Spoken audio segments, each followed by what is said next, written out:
Zhvillimet e reja janë regjistruar në marrëdhëniet mes Shteteve të Bashkuara dhe Kubës, dy vende që prej dekadash kanë pasur marrëdhënie të tensionuara.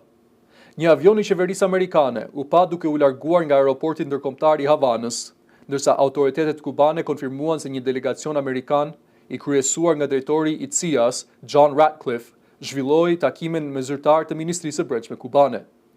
Sipas deklaratës së publikuar nga media shtetërore kubane, Cuba Debate, të dyja palët diskutuan mundësinë e zgjerimit të bashkëpunimit dypalësh mes agjencive të zbatimit të ligjit, me fokus sigurinë kombëtare, rajonale dhe ndërkombëtare. Qeveria kubane deklaroi gjithashtu se gjatë takimeve i është bërë qartë delegacionit amerikan se Kuba nuk përbën kërcënim për sigurinë kombëtare të SBA-s. Vizita vjen vetëm pak ditë pasi presidenti amerikan Donald Trump deklaroi se Kuba kishte kërkuar ndihmë dhe se dy vendet do të bisedojnë. Megjithse detajet e plota të takimeve nuk janë bërë publike, zhvillimi shihet si një sinjal i rëndësishëm për një komunikim të ri mes dy vendeve, pas vitesh tensionesh politike dhe ekonomike.